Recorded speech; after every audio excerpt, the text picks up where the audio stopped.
नमस्कार सभी को। आप सबको मैं इलेक्ट्रोस्टैटिक्स ऑनलाइन जो टॉपिक्स करा रहा हूँ, यदि आपको ये सब अच्छा लग रहा है, समझ में आ रहा है और आपको लगता है कि हाँ हम इससे कुछ सीख रहे हैं, तो आप मेरे इस चैनल को सब्सक्राइब करें और बेल आइकन दबा दें ताकि जो वीडियो मैं आपको भेजूँ उसका नोटिफिकेशन आपको मिलता रहे। और यदि कोई कमी है, किसी तरह कोई मिस्टेक है, तो उसके लिए, सजेशन के लिए you are most welcome.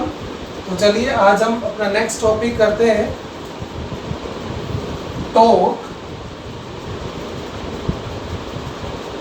Acting on an electric dipole placed in a uniform electric field. Torque acting on an electric dipole placed in uniform electric field. तो देखिए यहाँ पे uniform electric field you know is represented by parallel electric field lines which are equally spaced. हमने electric field lines पढ़ी थी, तो electric field lines से हम किसी भी इलेक्ट्रिक फील्ड को रिप्रेजेंट कर सकते हैं। तो यूनिफॉर्म इलेक्ट्रिक फील्ड को कैसे रिप्रेजेंट करते हैं? पैरेलल और equally spaced electric field lines. सभी पैरेलल है तो आप किसी भी पॉइंट पे डायरेक्शन निकालेंगे तो सेम ही आएगी। और इक्वली स्पेस्ड का मतलब ना तो कहीं ज्यादा डेंस है ना ज्यादा स्पेस्ड है, हर जगह डेंसिटी सेम है। तो it means electric field intensity का मैग्नीट्यूड भी हर पॉइंट पे सेम है। तो ये यूनिफॉर्म इलेक्ट्रिक फील्ड है। एंड एन इलेक्ट्रिक डाइपोल, ये कोई इलेक्ट्रिक डाइपोल है which is consisting of two charges plus minus q, plus q minus q, and length of the dipole is suppose 2a. Length of dipole is 2a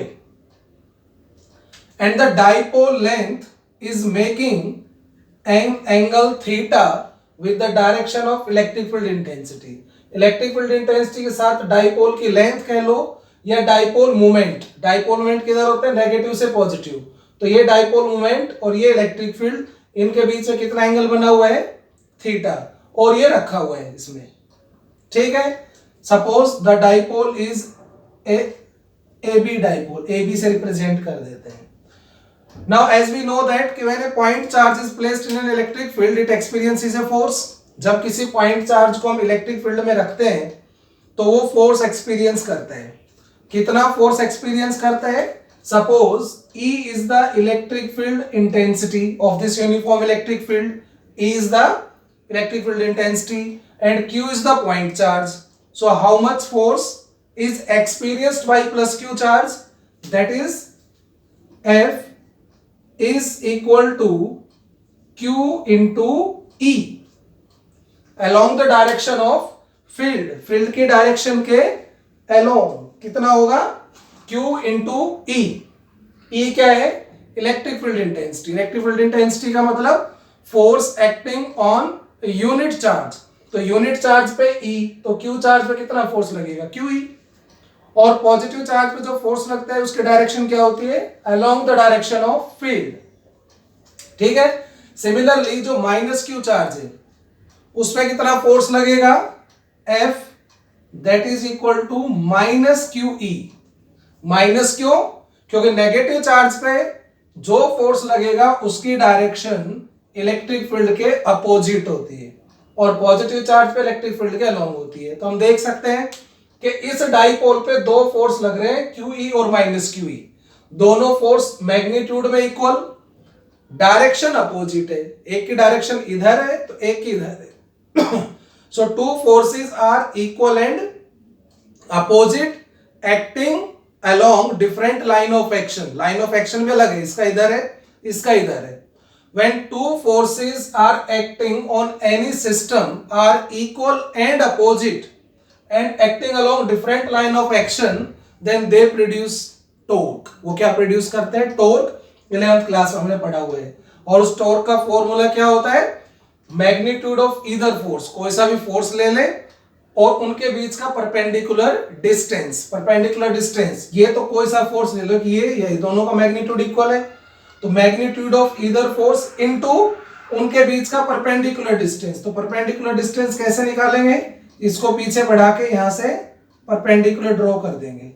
ये perpendicular draw कर दिया तो ये जो length है ये इनके बीच की परपेंडिकुलर लेंथ है, परपेंडिकुलर डिस्टेंस है d, and this angle is also theta. Okay, तो चलिए इसका एक्सप्रेशन कर लेते हैं हम। Consider an electric dipole consisting of two equal and opposite charges plus minus q separated by distance 2a is placed, किसमें रखा है वो?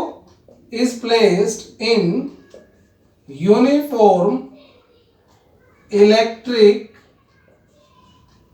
field। यूनिफॉर्म इलेक्ट्रिक फील्ड में रखा है। क्या बताया मैंने कि कंसीडर एन इलेक्ट्रिक डाइपोल, कोई इलेक्ट्रिक डाइपोल है जो किससे बना है? Two equal and opposite charges, equal and opposite charges plus minus q, जो कितने डिस्टेंस से सेपरेट है? Separated by distance 2a, is placed, वो किसमें रखा है? is placed in uniform electric field. Let theta, ये theta क्या है? Angle made by dipole with direction of electric field intensity। जो डाइपोल ने, ये डाइपोल या डाइपोल मूवमेंट, डाइपोल कह सकते हैं या डाइपोल मूवमेंट ने इलेक्ट्रिक फील्ड इंटेंसिटी के साथ जो एंगल बनाया है उसे हम थीटा ले रहे हैं। ओके,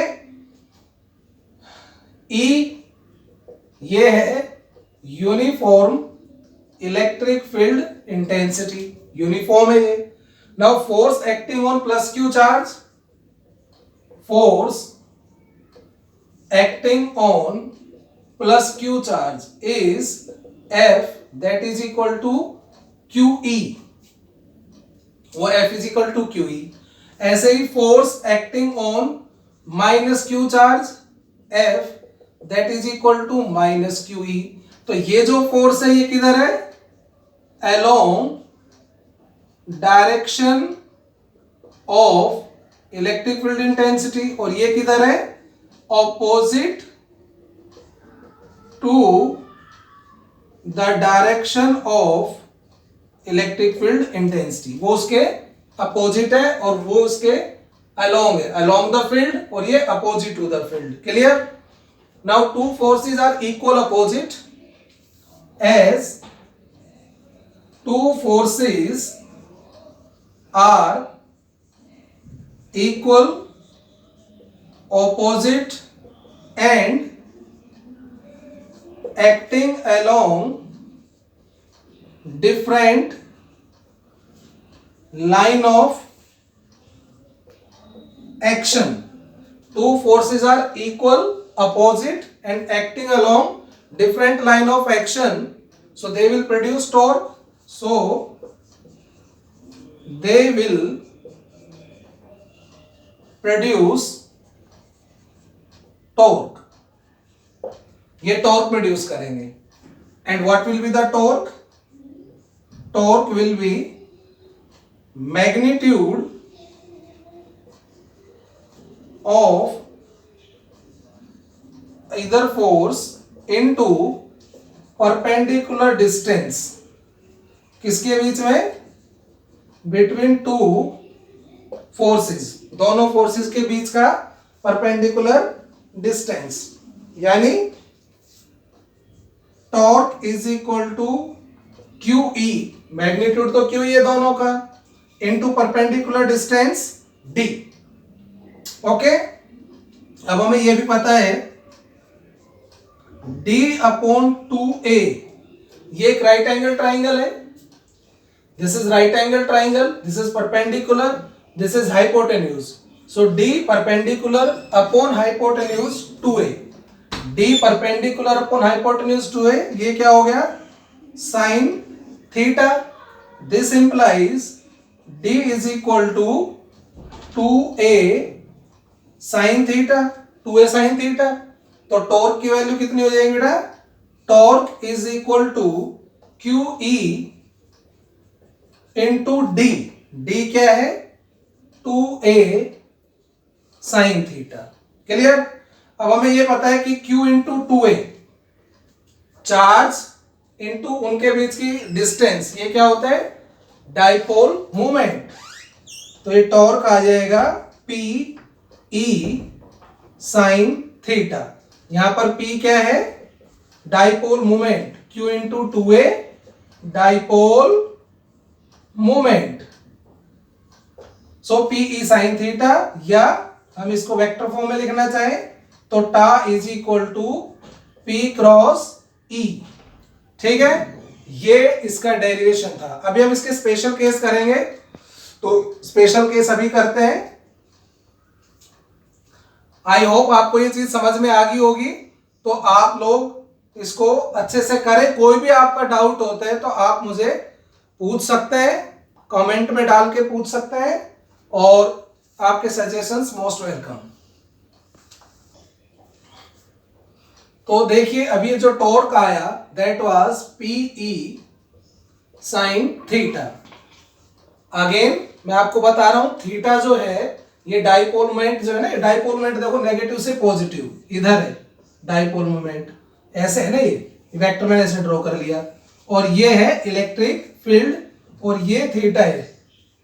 ठीक है, तो इफ स्पेशल केसेस हम करें, special cases if theta is zero, theta zero देखिए ए ऐसे, यानी कि जो P है वो इलेक्ट्रिक फील्ड के एलोंग हो जाएगा, P जो है इलेक्ट्रिक फील्ड के एलोंग, तो theta zero sine zero zero, then torque is zero.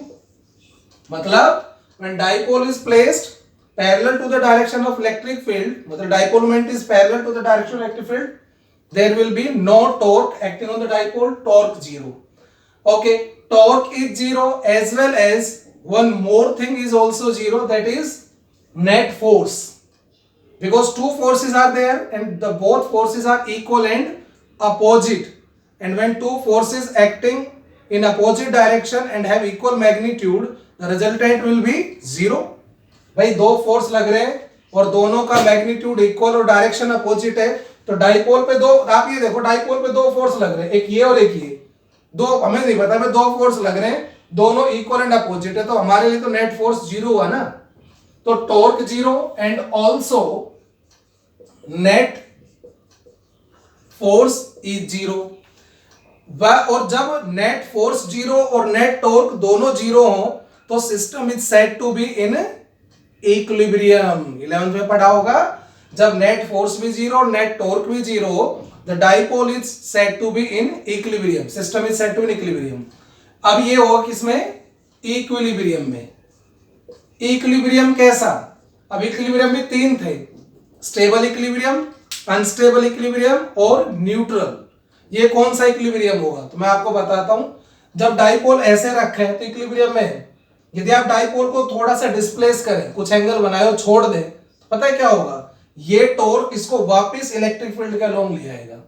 ये जो टॉर्क लग रहा है ना, इसकी टेंडेंसी क्या होगी, इस डाइपोल को घुमा के इलेक्ट्रिक फील्ड के पैरेलल कर देगा, उससे किस में ले आएगा, इक्विलिब्रियम में।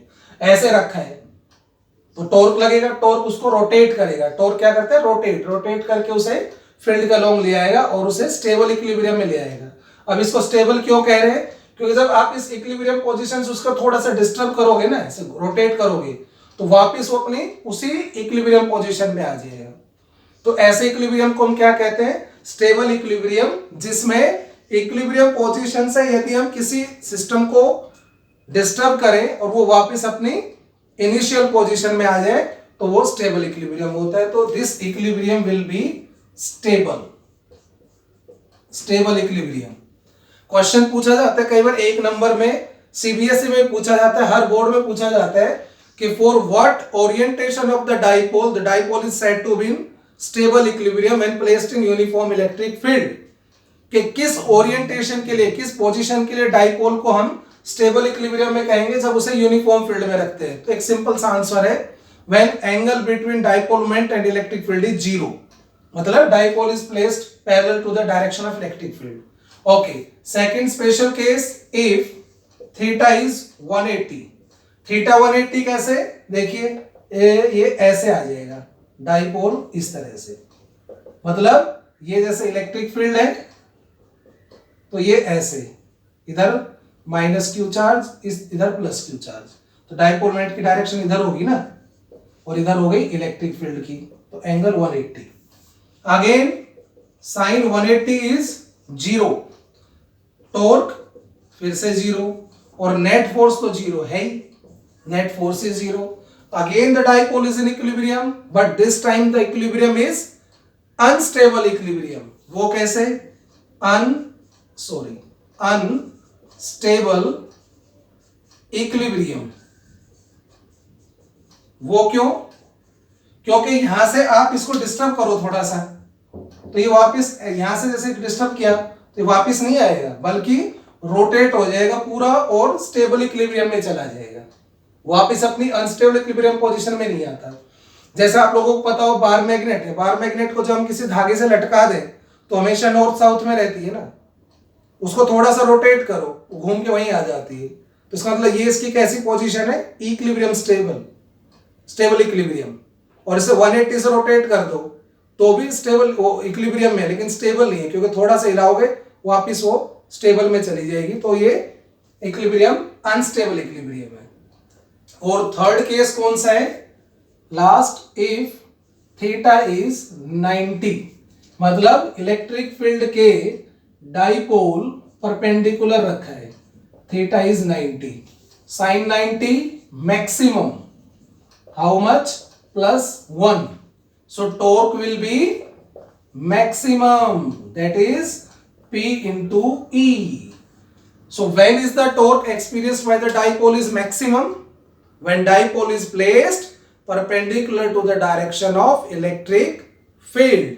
So these are some special cases and the expression for torque acting on the dipole. Okay? तो आप इसको अच्छे से रिवाइज करें। हम कोई भी डाउट आपको होता है आप हमसे पूछ लें, बता दें, और आपको वीडियो अच्छी लगे तो आप इसको सब्सक्राइब करें, लाइक करें और शेयर करें। Thank you. Welcome back. तो आप सभी ने देखा जो पिछला डेरिवेशन था जिसमें हमने एक्सप्रेशन फॉर टॉर्क किया था, आपको आई होप समझ में आ गया। Very important topic for all boards, CBSE board, state board, सबके लिए बहुत इंपॉर्टेंट था वो, तो आप उसको अच्छे से करें। नेक्स्ट टॉपिक जो हमारा है डाइपोल से रिलेटेड है, electric potential energy of electric dipole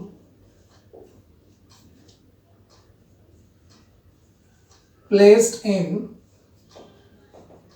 uniform electric field. कोई डाइपोल इलेक्ट्रिक फील्ड में रखा है तो उसकी पोटेंशियल एनर्जी का एक्सप्रेशन ये देखिए, ये कोई यूनिफॉर्म इलेक्ट्रिक फील्ड है और इस यूनिफॉर्म इलेक्ट्रिक फील्ड में एक डाइपोल रखा हुआ है, जैसे कि अभी पिछले टॉपिक में हमने देखा था, जिसकी लेंथ 2a है, जो इसके साथ थीटा एंगल बना रही है। ठीक है, let us consider an electric dipole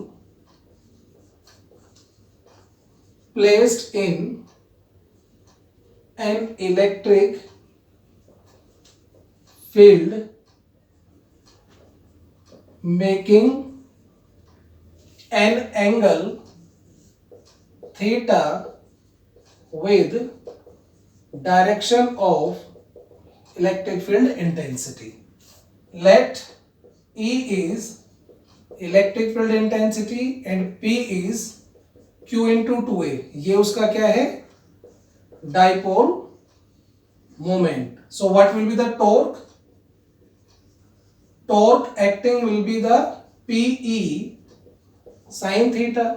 ये भी तो इस लास्ट टॉपिक में पढ़ा था कि when a dipole placed in electric field making angle theta with the direction of electric field, then torque acting on the dipole will be this.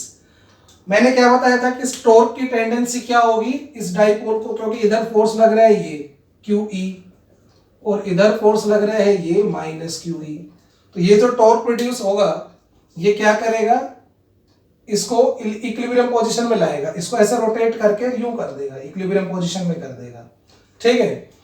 अच्छा, ये यानी कि ये टॉर्क इसको कैसे रोटेट कर रहा है, क्लॉकवाइज, ठीक है।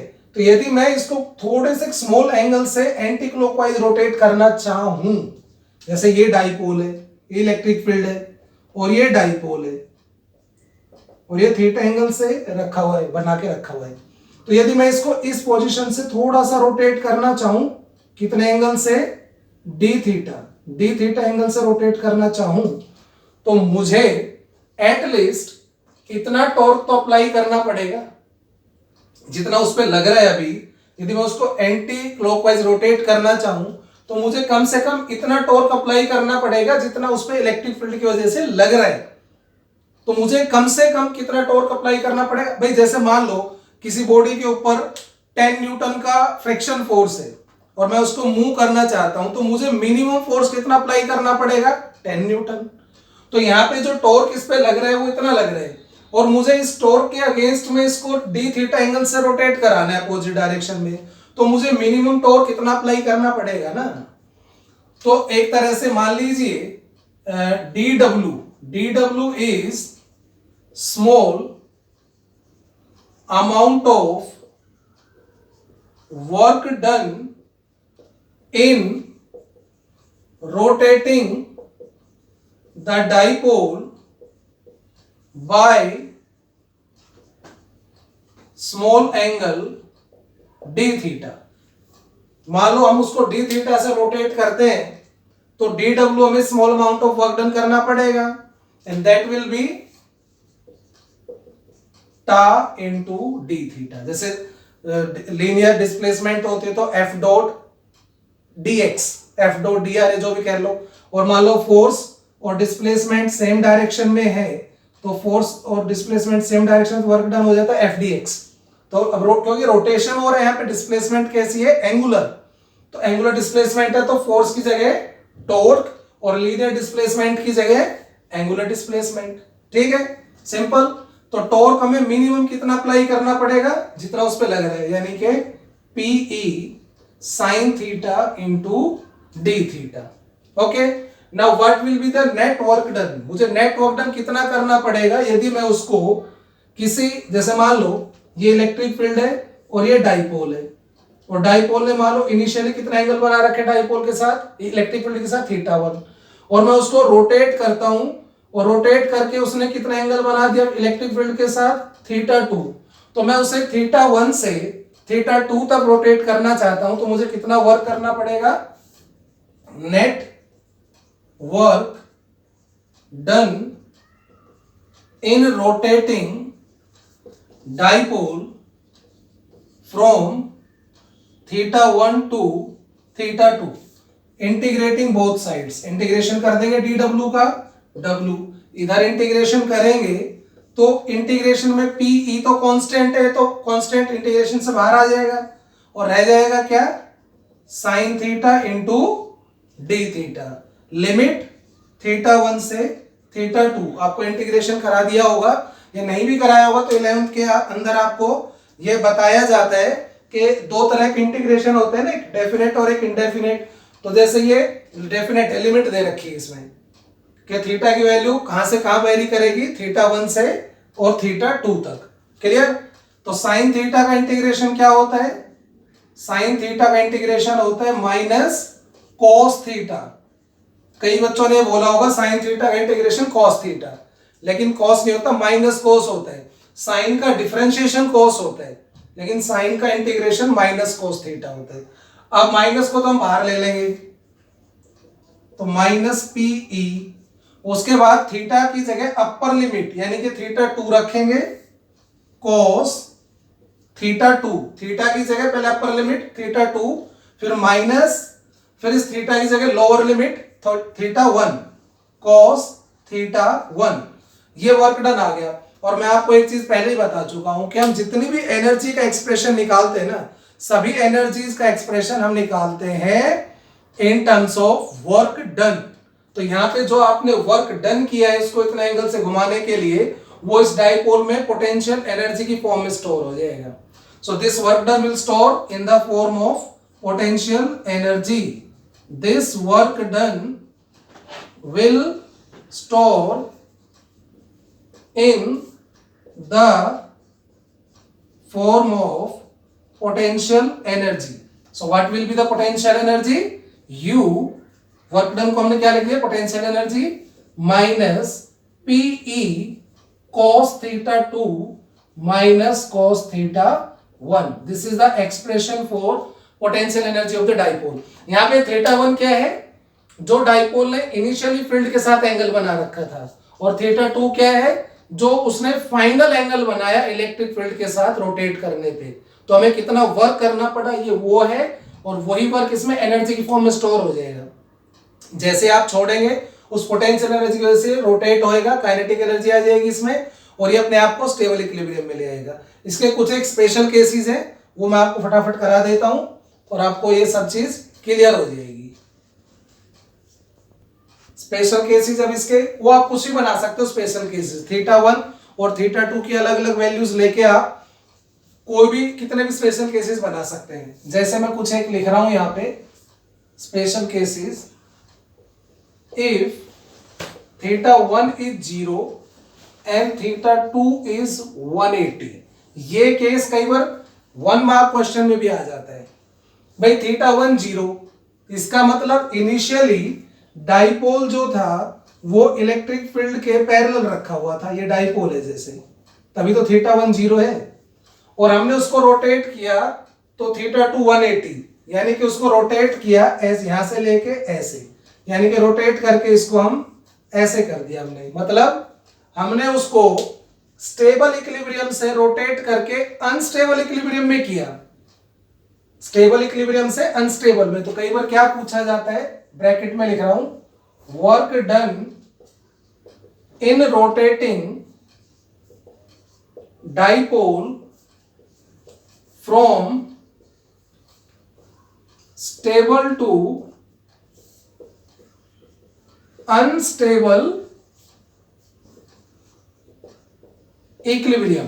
डाइपोल को स्टेबल से अनस्टेबल इक्विलिब्रियम में रोटेट करें तो कितना वर्क करना पड़ेगा, इसको हम ऐसे ही बोल सकते हैं।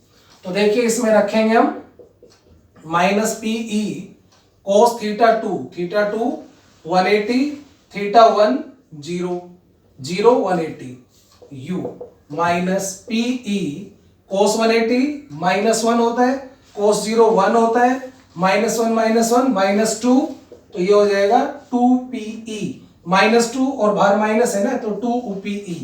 तो इतना वर्क हमें करना पड़ेगा in rotating the dipole from stable to unstable equilibrium.